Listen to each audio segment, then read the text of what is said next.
Olá, e a gente está aqui no estúdio com o psiquiatra Marco Antônio Marcolin, coordenador do Grupo de Estimulação Magnética Transcraniana do Instituto de Psiquiatria da Universidade de São Paulo. Tudo bom, Marco? Boa noite, tudo bem, Jair? Marco, que nome comprido, hein? Pois é. Estimulação Magnética Transcraniana, vamos chamar ela de EMT. EMT. O que é isso, Marco? Para quem não conhece, para quem nunca ouviu falar. Sim. São campos magnéticos que entram dentro do cérebro e podem regular circuitos neuronais. Isso é uma forma de se penetrar no cérebro, sem dor, sem anestesia, e com isso tratar determinados distúrbios que ocorrem em determinados circuitos neuronais, como por exemplo em depressão ou em outros problemas psiquiátricos. Marco, então não dói nada? Não. E a pessoa, né, precisa de um médico, de um suporte. Sim. Para poder fazer, então, o EMT. Marco, hoje no Brasil a gente tem o uso dela aprovado para que tipo de patologia, para que tipo de doença? Para 3 problemas. Depressões, existem vários tipos de depressões, então é aprovado para depressões, alucinações auditivas, que são vozes que a pessoa ouve, que não existem, mais comumente observadas em esquizofrenia, e para planejamento de neurocirurgia. Explica um pouquinho melhor essa questão do planejamento. Por exemplo, alguém vai fazer uma cirurgia porque tem um tumor ou porque tem dor? Sim. Uma das possibilidades do uso desse método é se mapear em pessoas que têm alguns tipos de dor. Por exemplo, é comum em pessoas que andam de moto, eles caem e têm o feixe nervoso do braço é arrancado. E aí esse braço, a rigor, não tem mais sensibilidade. Uma parte dessas pessoas passa a ter dor nesse membro que não tem conexão nervosa, então ele é um membro fantasma. Claro que a dor não está mais no braço, está na representação que nós temos desse braço no cérebro. A gente consegue mapear se a região da dor está aumentada e com isso teria indicação de uma cirurgia para pôr um eletrodo em cima dessa região da dor ou uma cirurgia de medula. Então você pode planejar a neurocirurgia com isso. Para determinados tipos de tumor também pode haver um mapeamento com estimulação magnética transcraniana. Marco, pensando um pouco nesses usos então aprovados aqui no Brasil, a gente está falando da cirurgia, né, que imagino que sejam algumas avaliações, uma ou algumas avaliações, mas para os problemas mais crônicos, por exemplo, uma depressão ou alucinação auditiva que a pessoa pode ter por muitos e muitos anos, quantas sessões são necessárias, que frequência, como que vocês dosam isso? Primeiro, se tem uma consulta médica com diagnóstico, que dependendo do tipo de depressão, o protocolo que se usa é um ou outro. E após essa primeira consulta médica, para se confirmar o tipo de depressão, a gente vê o tipo de medicação, que geralmente essas pessoas vêm tomando medicação e não há contraindicação de uso de medicação junto com esse procedimento. Quer dizer, pode usar remédio e fazer EMT para complementar? Claro que pode. Agora, tem alguns remédios, algumas medicações que fazem a estimulação funcionar melhor e outros que prejudicam o funcionamento. Então a gente entra em contato com o médico que encaminhou para ver se é possível essa adequação. Se é possível, essa adequação é feita e aí as sessões são feitas. Geralmente nós começamos numa faixa de 6 a 10 sessões, todos os dias de segunda a sexta, e aí a gente reavalia alguns sinais iniciais que a gente sabe que vão prever se a resposta no final para a depressão vai ser boa ou não. Existem pacientes que melhoram muito com essas poucas sessões, 6 a 10, existem pacientes que necessitam 20 a 30.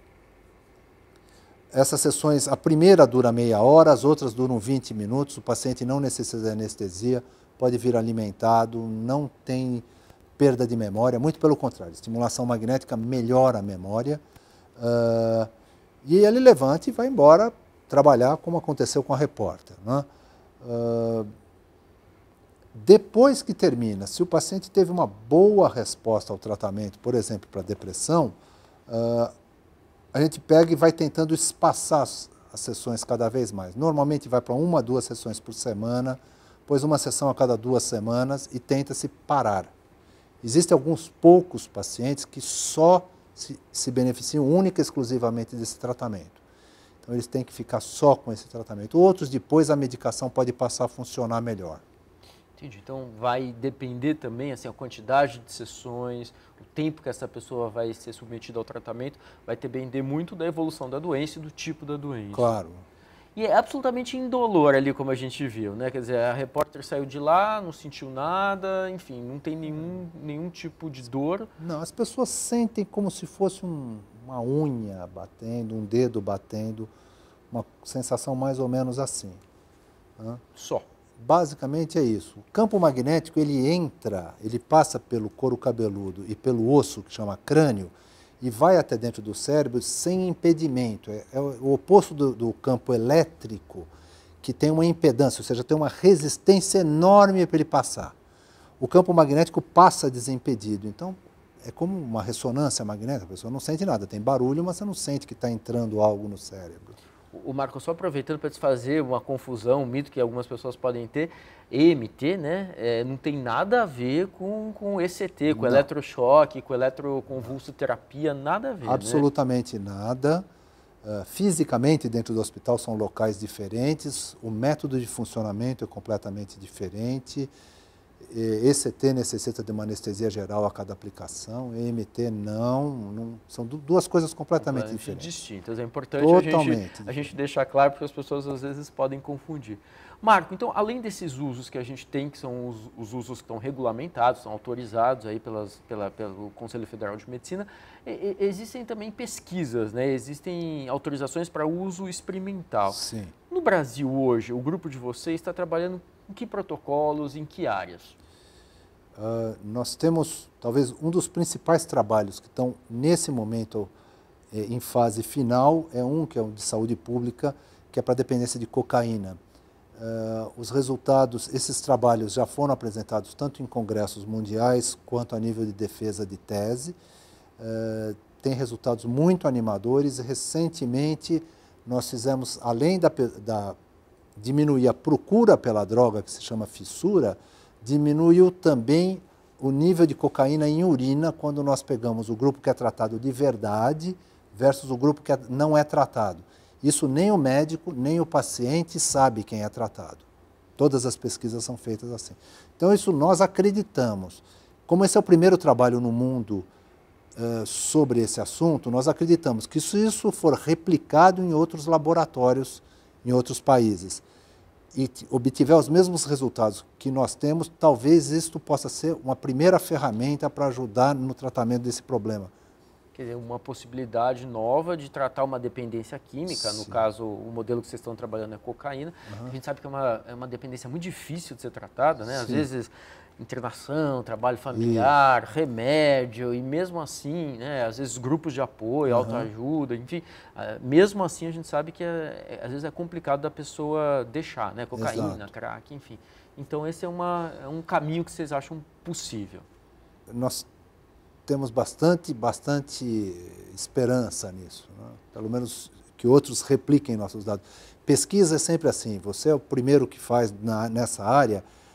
Isso tem que ser replicado em outros laboratórios que fazem metodologia científica séria, para a gente ver se eles obtiveram a mesma coisa. Resultados.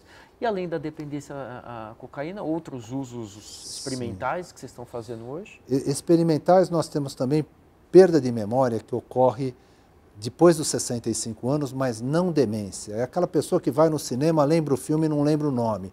2 horas depois a pessoa fala, o nome do filme era tal. Então tem um tempo, né? E nós isso chama-se distúrbio cognitivo leve. Nós tratamos essas pessoas, uma vez que o que ocorre? A longevidade aumentou, ou seja, a pessoa vive muito mais. Então, se você tiver uma condição de funcionamento mental estendido, você vai aumentar muito a qualidade de vida. Então, nós tratamos, os resultados também são muitíssimo promissores, né? Para esses distúrbios cognitivos. Memória, cocaína. Memória, cocaína. Nós estamos em área de autismo também, começando um protocolo de pesquisa para autismo. Esse está bem no comecinho, parece que está indo muito bem. Temos dados em fase de publicação para depressão pós-parto, porque porque muitas mães que têm depressão não querem se tratar porque se preocupam que uma parte da medicação, do remédio, vai sair pelo leite e o neném vai tomar esse leite. Então, isso também é muito promissor. E depois de 2 anos e meio, nós conseguimos uma aprovação em comitê de ética para tratamento de mulheres grávidas com depressão. Ao invés de tomar remédio, podem então fazer esse método que seria mais, assim, mais inócuo, né? Causaria menos problemas na... Muito mais. Uma das preocupações de se tratar é que os remédios podem dar má formação no nenezinho, no feto que está lá dentro da barriga. Então, se você tem um método que se limita a um circuito neuronal e não se espalha pelo corpo, ele não vai passar até o feto. Então, mas isso é um trabalho que está começando, que vai levar vários anos ainda. E para a questão da dor, a gente tem uma regulamentação, está autorizado ainda experimental? Não. Dores crônicas? Não. Embora existam já várias publicações para dores crônicas, ainda não foi aprovado nem para dor crônica, nem para zumbido, que é outra coisa que estimulação magnética tem muito potencial. Nós pedimos ao Conselho Federal de Medicina 5 aprovações, obtivemos 3, e tanto dor crônica quanto zumbido não foram aprovados ainda.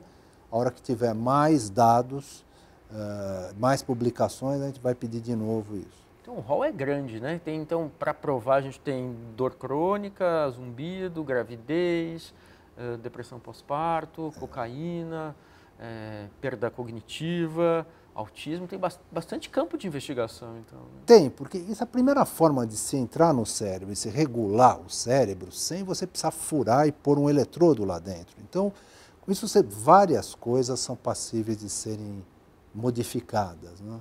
Marco, tem alguém que não pode ser submetido de forma alguma, uma contraindicação absoluta ao EMT? Tem alguma característica ou alguém que tem algum marca-passo, alguma Exato. coisa, tem alguma limitação? Marca-passo cardíaco é uma limitação, implante de clipes metálicos antigos. Os clipes novos são de titânio, então eles não se movem nem se aquecem com o campo.